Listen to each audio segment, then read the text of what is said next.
I had gotten home from work about an hour ago and was hunkered down inside for the night, sitting on my bed and watching TV. There was a storm outside. We don't usually get too many big thunderstorms around here, so nights like these always had me a bit nervous.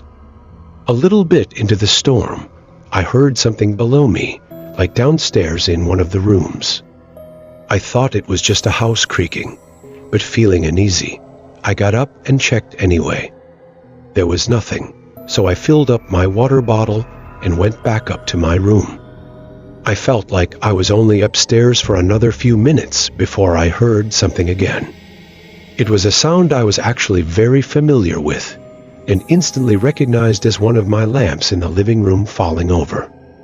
I know it's weird how specific that is and how I'd know that. But the lamp was very unstable and would often fall if bumped into. And the spot I had it in, I'd bump into it pretty often. However, even though it was wobbly, it had never fallen over on its own before. I got back up and went downstairs to the living room, seeing the lamp laying in the middle of the room. I walked over and picked it up, but something just didn't seem right about this. The storm wasn't shaking the house very much at all, so the lamp falling over on its own just didn't make much sense to me. But I almost just had to assume that that's what it was, because there was nothing else to tell me otherwise. Even then, in my gut, I knew that that wasn't the case. I checked around the bottom floor for anything else, but eventually went back up to my room. I turned down the volume on the TV and listened to the storm a bit closer. Maybe it was worse than I thought it was shaking the house. I was up there for a while longer, say 45 minutes, when I felt like the rain got louder all of a sudden. Maybe I didn't notice it before, but it sounded different, almost like it was in the walls. I'm not sure how to describe it, but I knew it was off. I opened my bedroom door and could immediately hear it more clearly coming from downstairs. So I walked down there and tracked the sound down the hallway. At the end, near the kitchen, there was an awkward door to a storage closet that I knew had a window in it. I could hear the sound of rain pouring down from behind the closet door. I felt the anxiety build up in me as I opened it and saw the window wide open.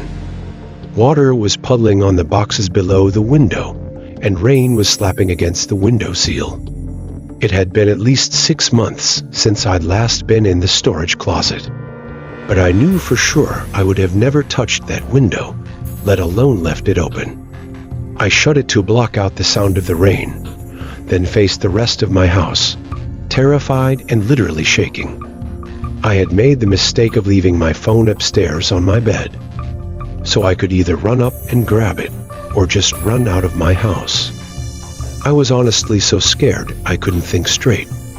I carefully and quietly got my car keys from the kitchen, then started to slowly walk down the hallway toward the front door, hoping if someone was in here, they wouldn't hear me.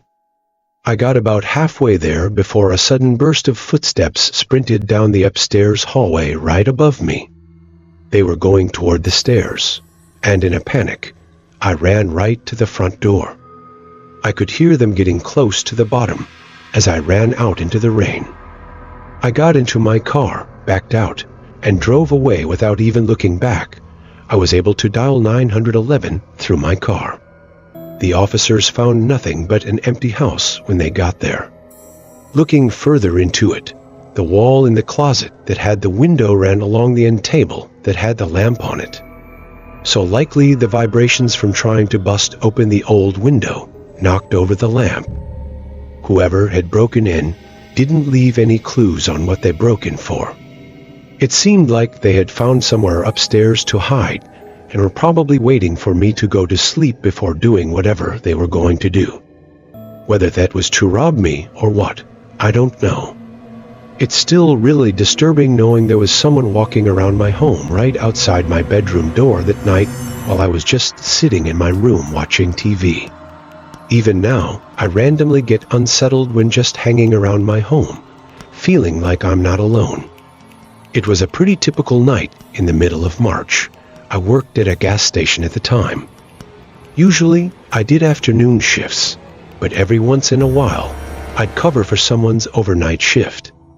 I had gotten a call in the morning to come in from p.m. to 8 o'clock a.m., all of which would count as overtime, so I quickly agreed. I got in and took over for the manager, then sat behind the front counter. It was pouring outside, and supposedly a big storm was going to roll in later. Seemed to keep most people at home because the gas station was dead. After sitting inside for an hour, I threw on my raincoat and ran outside to prepare the station for the storm. There were a bunch of loose things hanging around the pumps that needed to be brought inside. I started picking them up and running back and forth to drop them off. And as I was grabbing the last few, I noticed a man not too far away from the gas station. He was on the side of the street, pacing around and getting drenched by the rain. It was very unusual, though it looked like he was probably just waiting for a ride. I finished up and headed inside. 2 hours later, thunder started rumbling in the distance, and soon after, heavy winds and even harsher rain came swooping in. I knew it would be bad, but this was insane. The wind smacking against the sides of the building was actually making the whole room shake, and at one point, I even thought the front doors were going to snap off the hinges because they swung open so fast. I hurried over and secured the bolt lock to keep them in place, then moved toward the back of the building and into the storage room, away from all the windows, and I just waited. I want to say it was maybe 30 minutes after the storm had started. I was still in the back of the building when, through all the harsh noises, I heard a muffled sound. It wasn't until I heard it multiple times that I realized it was someone banging on the front doors. I left the storage room and looked down the sales floor. There was someone outside looking in at me and hitting the doors repeatedly. I hurried over and unlocked it, thinking he was in trouble and needed help.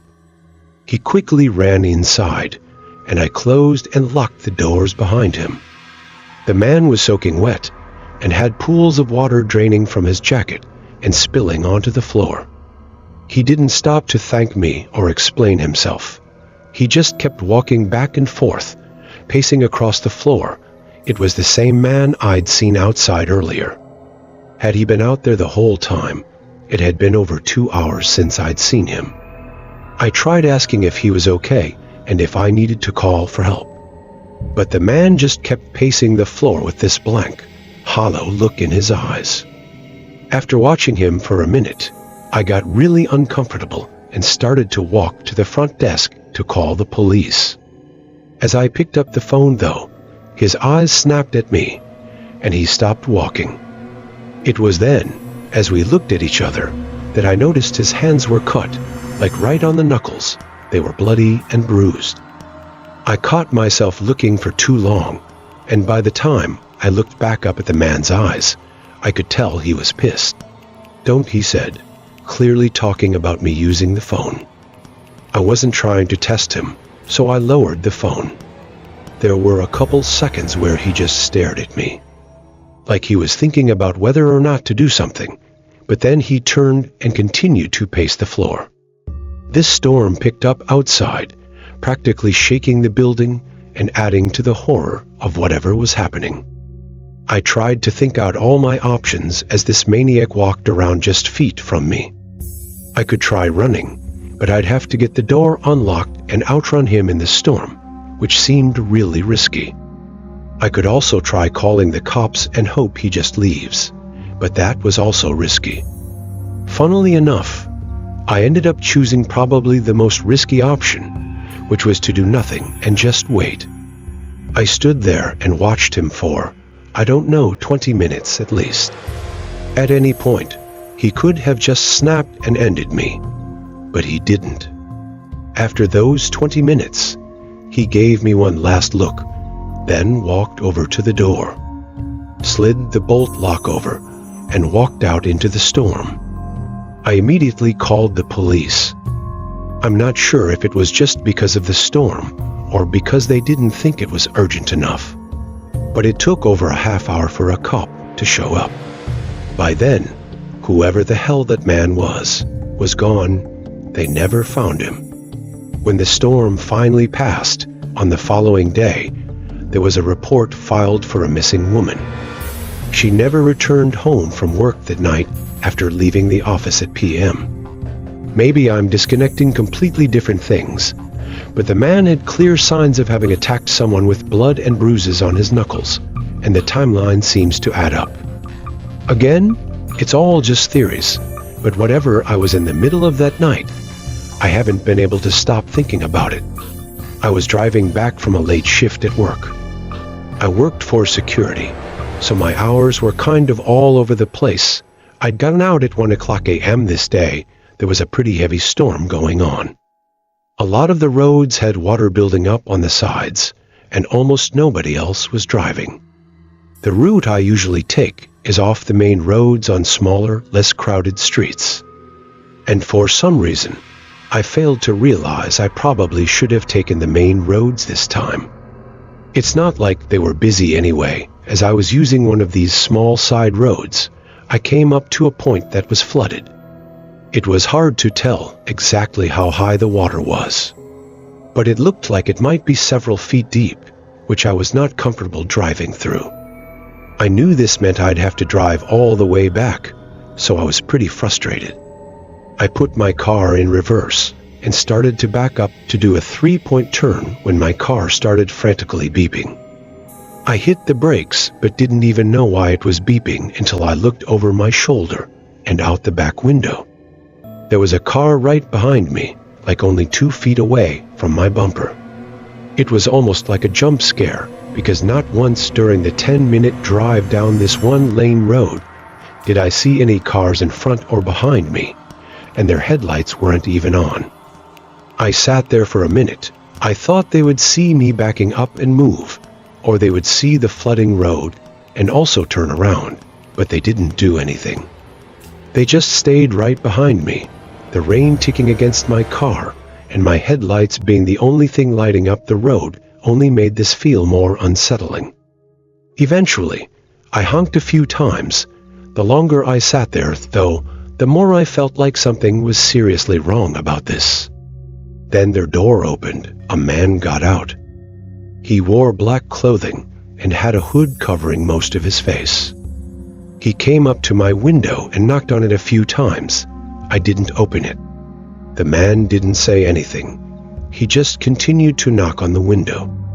This was so unusual and creepy, being that he was standing out during a storm on this empty road. I genuinely thought he had to be drunk or something.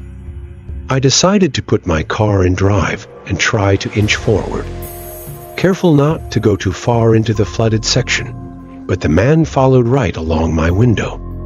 At this point, I was almost sure he was drunk, the way he was acting, not having his headlights on. I mean, he had to be. I was still nervous, but I thought I'd figured it out. Then, completely out of nowhere, someone knocked on the other side of my car. It was another man, wearing the same sort of clothing, and behind him, I could see another figure approaching my car as well. I was stunned for a second, but realizing I was running out of time, I moved faster, being less careful about the flood and just trying to turn my car around as quick as possible. There was a moment where my car lost traction for a whole 3 or 4 seconds, and I thought I had gone too far, but by some miracle, it came back to me. I managed to get around them and drive away. Obviously, once I was back on the main road, I called the police. They drove down to the scene later that night, and oddly, the car was still there, right by the flood, but none of the men were there. They were able to trace the car's owner down to some random dealership hundreds of miles away that it had apparently been stolen from months ago. I don't really know what happened on that road or how close I was to something horrible happening. I probably will never know.